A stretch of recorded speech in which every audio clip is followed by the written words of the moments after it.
Z for Zachariah from 2015. The movie opens with harrowing scenes of an empty post-apocalyptic town where all human life has been wiped out and no man or animal lives there anymore, due to the aftermath of a very drastic and life-altering nuclear disaster. But in this dystopian reality, a lonely woman named Anne Burden, played by Margot Robbie, has figured out how to live her daily life and keep herself safe from the radioactive contaminants and radiation caused by the nuclear disaster. Anne Burden thinks she is a lone nuclear apocalypse survivor and lives a simple life. She's wearing a makeshift plastic coat along with a mask and breathing equipment that she has somehow put together herself in order to survive. She's on her daily walk around the destroyed town to find things she needs. She's walking into a destroyed public library and walking upstairs to get some books to read. Once she has gone to several places in the town and collected the items she was looking for, she starts walking back home. She's walking completely alone on a big road in the mountains, with not even a single living being around her. She has bags of daily life supplies, and she is using a trolley to take them with her. After arriving to her home in the hills, she's taking off her mask and greeting the only other living being that she knows, her pet dog. The dog is very excited to see Anne, and it is barking for food. Hidden in these mountains is a small valley farm that belonged to Anne's family. We can now see that the farm also has a cow, but there's no sign of any other human up until now. The farm is in the mountains, so it's sheltered from the nuclear radiation and dangerous contaminants that pollute everything in the town. She's now taking a bath and cleaning herself up so that even if there's a little radiation on her body, it can be washed away. She's scrubbing her body vigorously and with a lot of stress because she's afraid she might get sick from the radiation. After cleaning herself, she gets into bed and signals her dog to join her on the bed.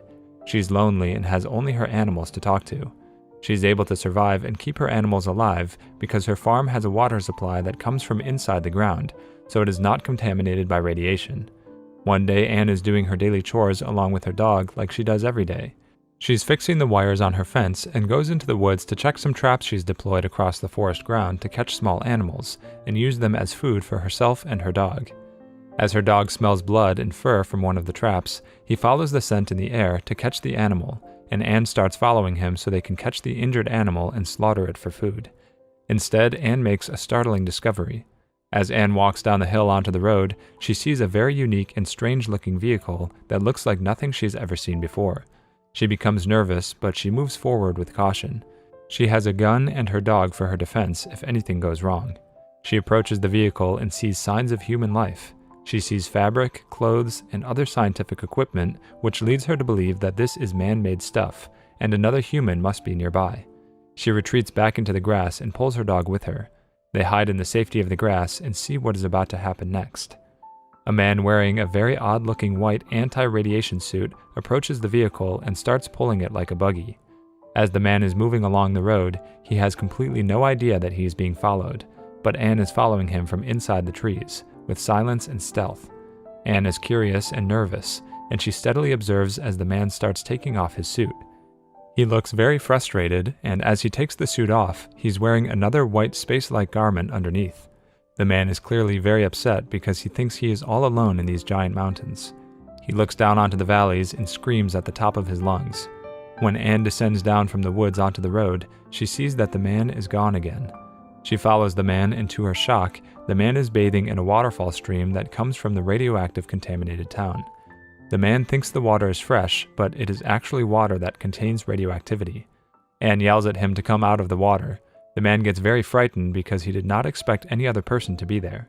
When he sees Anne's hunting rifle, the man gets even more scared and grabs his own gun and shoots a bullet in the air. Anne and her dog get scared. The man tells Anne to put down her gun and tell him where she came from. Anne gets very scared and throws away her gun and tries to explain to the man that the water is toxic. As soon as the man realizes that, he jumps out of the water and goes back up to his vehicle. He starts vomiting. He tries to give himself an injection, and Anne helps him. Anne takes the man to her farm home and then also takes the man's vehicle buggy. Inside the scientific-looking vehicle buggy, she finds pictures of the man with another woman, possibly his wife. Once at the house, Anne takes a bucket of fresh groundwater and the man gets naked into a kiddie pool. Anne pours the non-toxic fresh water on the top of the man and gives him a very harsh scrub down with a tough brush. She takes the man inside and gives him a blanket, but the man keeps getting sicker and sicker. Anne is feeding him soup, but he's still sick. One night, Anne comes into the room and sees the man shaking and shivering very badly in his bed.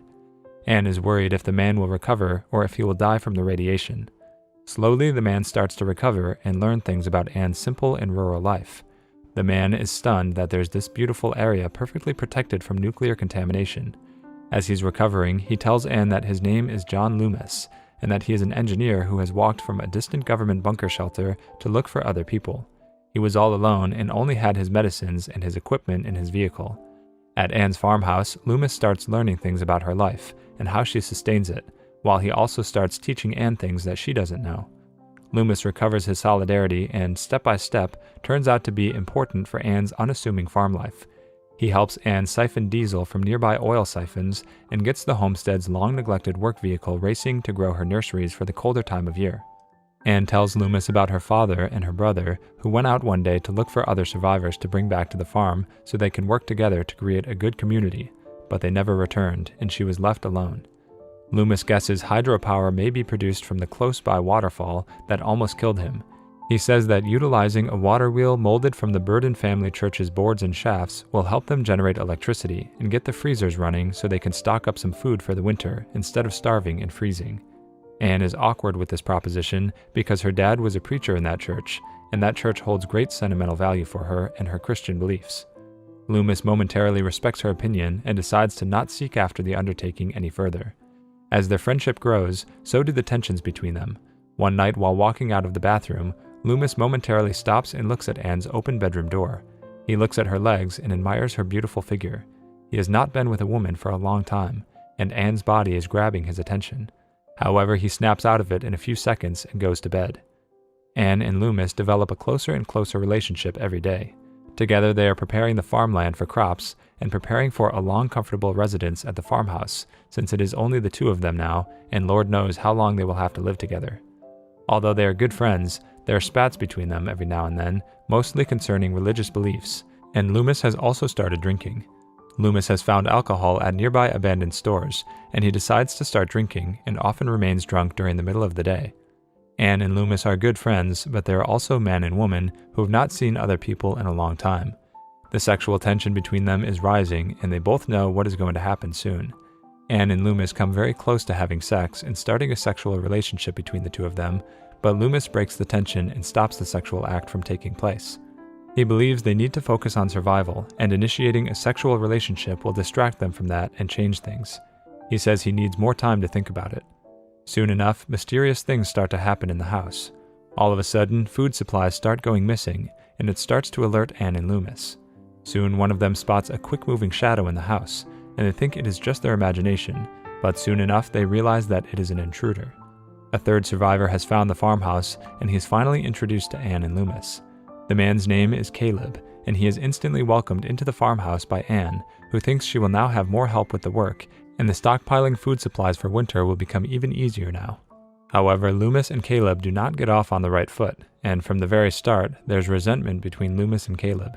Since Caleb is white and Anne is also white, Loomis is now starting to feel like a minority, and thinks that Anne and Caleb will become close friends now, and he will become the minority. He says whites belong with whites, which shows that he thinks Anne and Caleb might form a relationship, and Loomis will be completely left out. This is not a good sign. Loomis is becoming very suspicious of Caleb.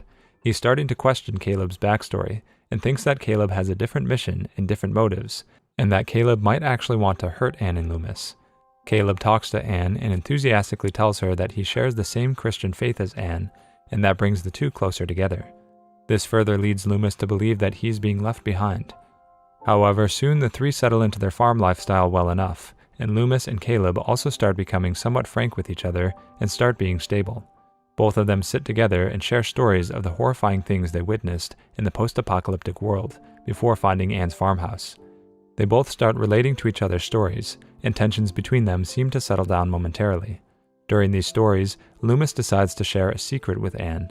He tells her that when he was out there before reaching the valley, he had seen a sick child who had been extremely damaged by radiation and the toxic nuclear fumes in the area. He says that the boy was in really bad condition, and he was begging to be murdered. His condition was so bad that the kid thought death would be better than to stay alive. Loomis reveals the truth that the kid he's talking about was in fact Anne's brother. This is very shocking news to Anne, and she becomes emotionally unstable.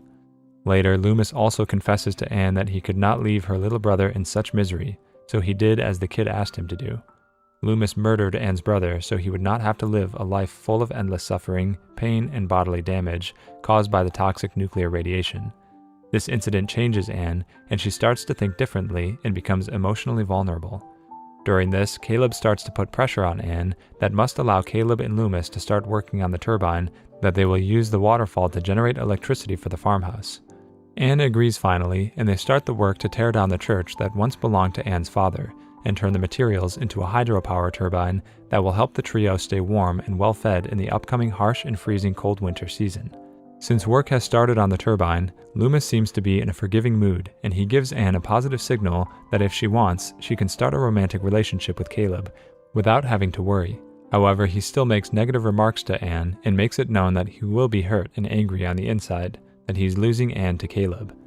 Loomis knows he has very strong feelings for Anne, but he's unclear whether Anne feels the same, and since Anne and Caleb have more things in common, he thinks they will be a more suitable couple. Loomis, on the inside, wants to be with Anne, and he loves her.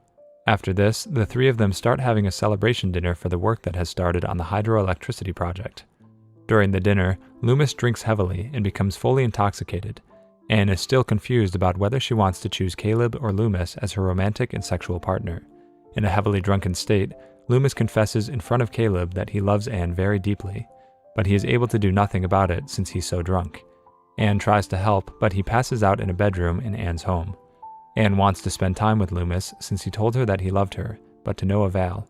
Loomis is fully blacked out due to the overconsumption of alcohol. When Anne fails to wake up Loomis, she becomes frustrated and goes with Caleb into the bathroom right next to the bedroom where Loomis is passed out drunk. Caleb and Anne start having steamy sex and unleash the sexual tension that both of them have been holding in their bodies for a very long time. The act of sex is great, and it brings great pleasure to both Anne and Caleb, but they don't know that there are going to be consequences.